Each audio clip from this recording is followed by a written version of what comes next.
বৃহস্পতিবার পরমা একাদশীর দিন। এই দিনে গরুকে খাইয়ে দিন এই একটি জিনিস, পরিবারের অভাব অনটন দূর হবে। নমস্কার প্রিয় দর্শকবৃন্দু, জয় শ্রীকৃষ্ণ, রাধে রাধে, জয় মা লক্ষ্মী। ভগবানের ভরসা চ্যানেল থেকে নতুন একটি পর্বে আপনাদের সুস্বাগত। আপনাদের সকলকে জ্যৈষ্ঠ মাসের বৃহস্পতিবার এই পরমা পবিত্র একাদশী তিথিতে, যাকে আমরা পরমা একাদশী বলি, আন্তরিক শুভেচ্ছা ও অভিনন্দন জানাই। এই পরমা একাদশী সত্যি এক অলৌকিক ও মহাপবিত্র ব্রত। শাস্ত্রমতে এটি এমন এক দিবস যা জন্ম জন্মান্তরের সঞ্চিত পাপ বিনষ্ট করে, জীবনের দুঃখ কষ্ট দূর করে এবং মৃত্যুর পরও ভক্তকে সরাসরি পরম পবিত্র বৈকুণ্ঠ ধামের দিকে গমন করায়। এই বিশেষ আলোচনায় আমরা জানব 2026 সালের এই মহান পরমা একাদশীর কোন দিন পালিত হবে, এর সঠিক বিধি নিয়ম ও শুভ সময় কি, এই ব্রতের মাহাত্ম্য কত গভীর এবং কোন কোন বিশেষ মুহূর্তে ভগবান শ্রীহরি বিষ্ণু ও ধনদাত্রী দেবী লক্ষ্মীর অখণ্ড কৃপা লাভ করা যায়। তাই অনুরোধ, এই পবিত্র বর্ণনাটি মনোযোগ সহকারে পাঠ করুন। এবং শাস্ত্রে বলা হয়েছে, অসম্পূর্ণ জ্ঞান কখনো পূর্ণ ফল প্রদান করে না। সনাতন ধর্মে পুরাণ ও শাস্ত্রে বলা হয়েছে, জ্যৈষ্ঠ মাসের কৃষ্ণপক্ষে আগত এই পরমা একাদশীর মাহাত্ম্য বর্ণনা করা স্বয়ং ব্রহ্মার পক্ষেও দুরূহ। সাধারণ বছরে 24টি একাদশী পালিত হয়, প্রতিটি পবিত্র ও ফলদায়ী। কিন্তু যখন হিন্দু পঞ্চাঙ্গ অনুযায়ী অধিক মাস অর্থাৎ পুরুষোত্তম মাসের যোগ আসে, তখন এই বিশেষ পরমা একাদশীর মাহাত্ম্য বহুগুণ বৃদ্ধি পায়। পদ্মপুরাণ ও স্কন্দ পুরাণ অনুযায়ী যে ব্যক্তি এই একাদশীর ব্রত যথাবিধি পালন করেন, তিনি অগণিত দান, স্বর্ণদান এবং চারধাম যাত্রার চেয়েও বহু গুণ অধিক পুণ্য লাভ করেন। অশ্বমেধ যজ্ঞের সমান ফল ও কেবলমাত্র ভক্তি ভরে এই দিনে উপবাস ও ভগবান জনার্দনের আরাধনার মাধ্যমে অর্জিত হতে পারে। এই ব্রত মানুষকে শারীরিক, মানসিক, আর্থিক এবং আধ্যাত্মিকভাবে পরিশুদ্ধ করে তোলে। পূর্বজন্মের পাপেরও কারণে যদি জীবনে বারবার বাধা আসে, দারিদ্র্য, রোগ বা ব্যর্থতা দেখা দেয়, তবে এই পবিত্র একাদশী ব্রত জীবনে ভাগ্যরেখা পরিবর্তনের এক মহা শক্তি হিসেবে বিবেচিত হয়। এই ব্রত পালন করলে কুলের পূর্বপুরুষেরা মুক্তি লাভ করেন এবং আত্মার জন্য বৈকুণ্ঠ ধামের পথ সুগম হয়। তাই এই পবিত্র কথা শ্রদ্ধার সঙ্গে শ্রবণ ও পাঠ করা অত্যন্ত গুরুত্বপূর্ণ, কারণ শাস্ত্রে বলা হয়েছে, শ্রবণ ছাড়া ব্রত কখনোই সম্পূর্ণ হয় না। প্রাচীনকালে কামিল্যর নগরীতে সুমেধা নামে এক ধর্মপ্রাণ ব্রাহ্মণ বাস করতেন।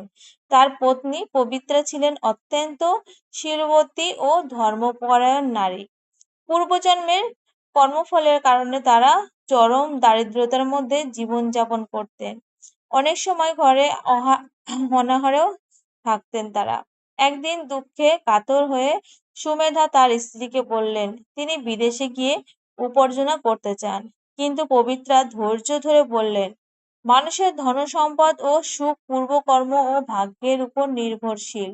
কেবল স্থান পরিবর্তনে তা বদলায় না, বরং ভগবানের উপরে ভরসা রাখা উচিত।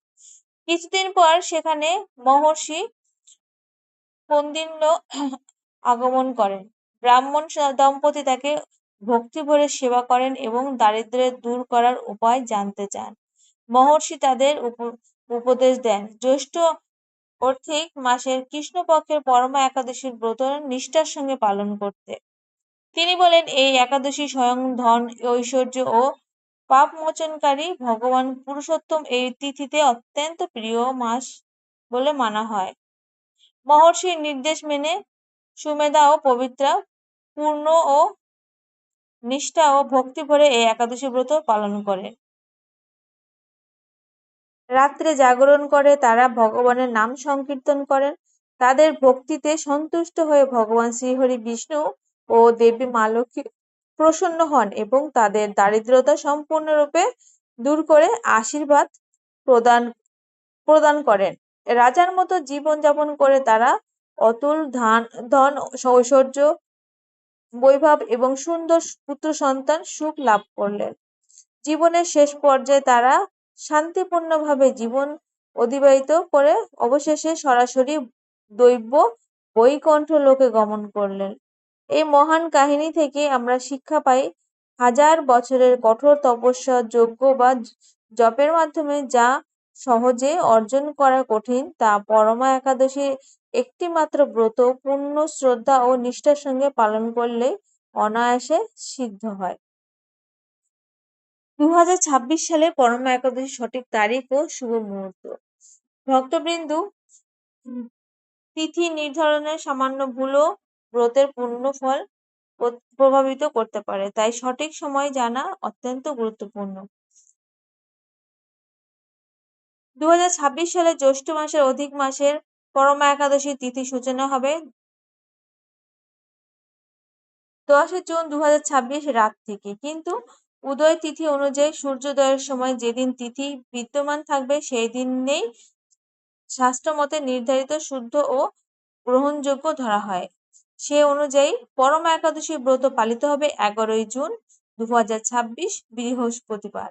এই দিনটি বৃহস্পতিবার হওয়ার দেবগুরু বৃহস্পতির আশীর্বাদ এবং ভগবান শ্রীহরি বিষ্ণুর বিশেষ কৃপা লাভের এক দুর্লভ যোগ সৃষ্টি হয়েছে বলে বিশ্বাস করা হয়। পারণের সময় ও ব্রত ভাঙার সময় ব্রতের মতোই পারণ অর্থাৎ ব্রত ভাঙার সময় অত্যন্ত গুরুত্বপূর্ণ। 2026 সালে পরমা একাদশী পালন করতে হবে 12 জুন 2026 শুক্রবার। শুভ পারণের সময় সকাল 5টা23 থেকে সকাল 8টা12 পর্যন্ত।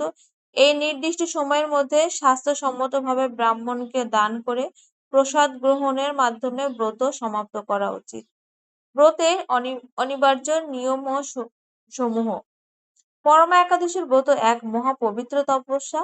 শাস্ত্রে এর কিছু কঠোর নিয়ম উল্লেখ করা হয়েছে। এই দিনে চাল গ্রহণ করা নিষিদ্ধ বলে ধরা হয়, কারণ বিশ্বাস করা হয় যে এতে সূক্ষ্ম জীবের ক্ষতির সম্ভাবনা থাকে। তাই ব্রত থাকুন বা না থাকুন এই দিনে চাল বা না খাওয়াই শ্রেয়। এছাড়া রসুন, পেঁয়াজ, মাছ, মাংস, মদ, তামসিক আহার বর্জন করা উচিত।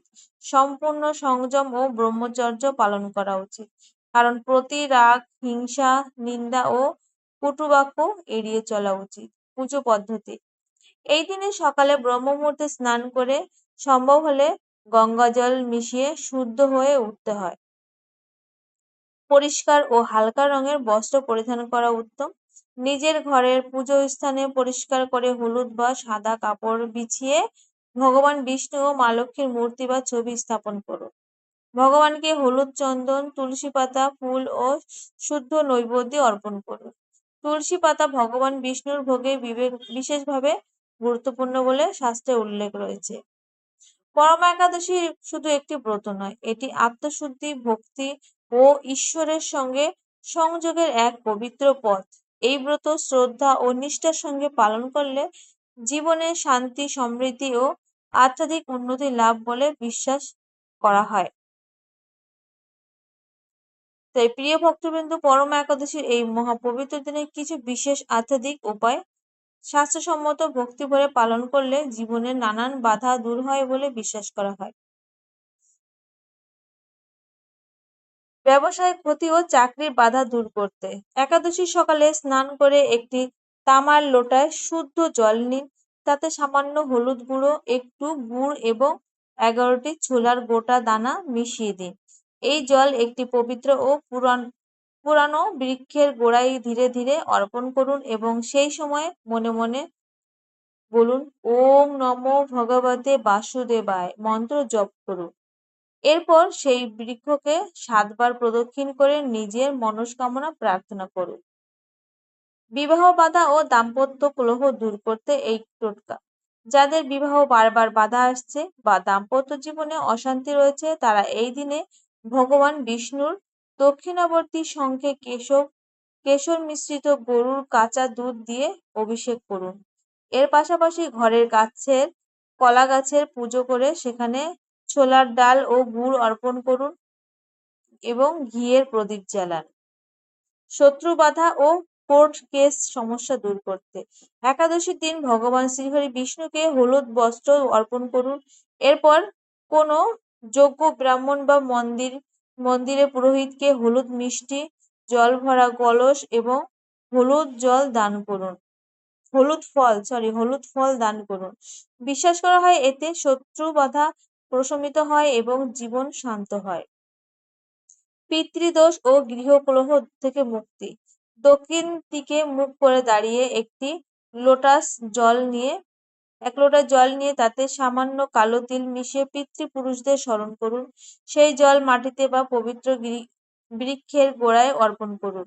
এতে পারিবারিক শান্তি ও সমৃদ্ধি বৃদ্ধি পায় বলে বিশ্বাস করা হয়। নেতিবাচক শক্তি ও নজর দোষ থেকে রক্ষা সন্ধ্যাবেলায় ঘরের প্রধান দরজায় দুই পাশে দুটি ঘিয়ের প্রদীপ জ্বালান এবং প্রতিটি প্রদীপে একটি করে লবঙ্গ দিন। এতে ঘরে ইতিবাচক শক্তির প্রভাব বৃদ্ধি পায় এবং অশুভ প্রভাব দূর হয়। দীর্ঘদিনের রোগ নিরাময় ভগবান শ্রীহরি বিষ্ণুকে হলুদ চন্দনের লেপ অর্পণ করুন এবং ভক্তিভরে বিষ্ণু সহস্র নাম পাঠ করুন।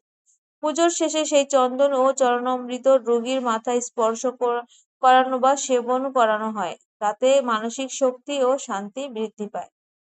সৌভাগ্য বৃদ্ধির জন্য গরুকে হলুদ মাখানো আটা বা কলা মাখান এবং সন্ধ্যায় শঙ্খধ্বনি করুন।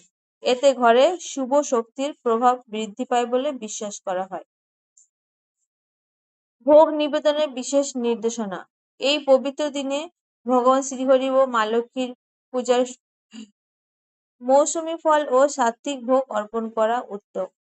বিশেষভাবে মাখানার পায়েস দুধ ও সহস্র মিশ্রিত ভোগ নিবেদন অর্পণ করা অত্যন্ত শুভ বলে মনে করা হয়। পঞ্চফল হিসেবে সাধারণত কলা আপেল কমলা আঙুর ও ডাবের জল ব্যবহার করা যেতে পারে। তবে কিছু ফল বা খাদ্য যেমন নাশপাতি ইত্যাদি দেব পুজোর এড়িয়ে চলাই উচিত বলে প্রচলিত বিশ্বাস রয়েছে। পরমা একাদশীর যে কোনো একাদশীতে গরুকে খাওয়ানো এবং শাস্ত্র ও লোকাচারে খুবই শুভ কাজ হিসেবে ধরা হয়। গরুকে গোমাতা হিসেবে দেখা হয়, তাই তাকে সেবার মাধ্যমে পরিবারের শুভ ফল ও শান্তি আসে বলে বিশ্বাস করা হয়। গরুকে কি খাওয়ানো ভালো? শুভ ও প্রচলিত ধারণা অনুযায়ী সবুজ ঘাস বা তাজা ঘাস, গুড়, কলা, ভেজানো ছোলা বা ছোলার ডাল, আটা বা গমের লেচি হালকা করে, খোল খড় ভুসি কেন কি এটি শুভ বলে মনে করা হয়। লোকবিশ্বাস অনুযায়ী গরুকে আহার করানো হলে পরিবারের শান্তি ও সমৃদ্ধি বৃদ্ধি পায়। পিতৃ ঋণ ও পাপ ক্ষয় হয় বলে বিশ্বাস করা হয়। মানসিক স্থিরতা ও ইতিবাচকতায় আসে। তাই গো সেবাকে ধর্মীয় সৃষ্টিতে অত্যন্ত পূর্ণ কাজ বলে ধরা হয়।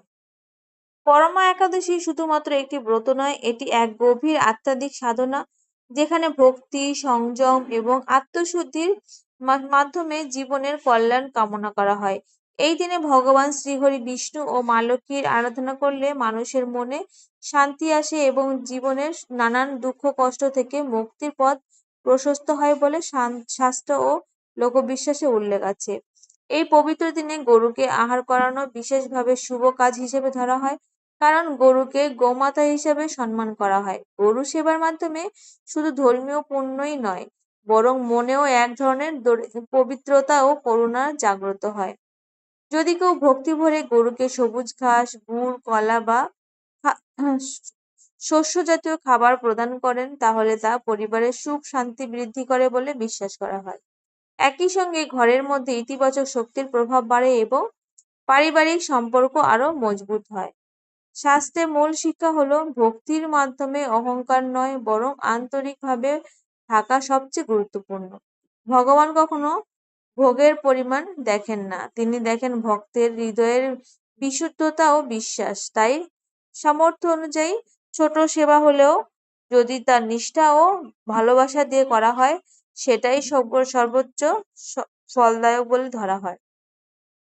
পরমা একাদশী এই পবিত্র দিনে আমাদের উচিত নিজের মনকে সংযত করা, অহংকার ও নেতিবাচক চিন্তা থেকে দূরে সকল জীবনের প্রতি দয়া ও করুণা বৃদ্ধি করা। কারণ সত্যিকারের ধর্ম হলো মানবতা, সহানুভূতি এবং ভক্তি। এইভাবে যদি এই ব্রত শ্রদ্ধা সহকারে পালন করা হয়, তবে জীবনে ধীরে ধীরে শান্তি, স্থির ও সমৃদ্ধ হয়ে ওঠে বলে আধ্যাত্মিক বিশ্বাস করা হয়। ভক্তি ও শ্রদ্ধার সাথে আপনাদের সকলকে অনুরোধ করা হচ্ছে, এই পবিত্র বার্তাটি যদি আপনাদের হৃদয় স্পর্শ করে থাকে, তবে অবশ্যই একটি লাইক দিয়ে নিচে কমেন্টে করে আপনার মূল্যবান মতামত জানান। এই বার্তাটি সকল ভক্তদের মাঝে শেয়ার করুন এবং আমাদের চ্যানেলটি সাবস্ক্রাইব করে পাশে থাকা বেল আইকনটি অন করে রাখুন। আপনাদের ভালোবাসা ও সমর্থনে আমাদের সবচেয়ে বড় শক্তি ও প্রেরণা। জয় শ্রীকৃষ্ণ, রাধে রাধে, জয় মা লক্ষ্মী।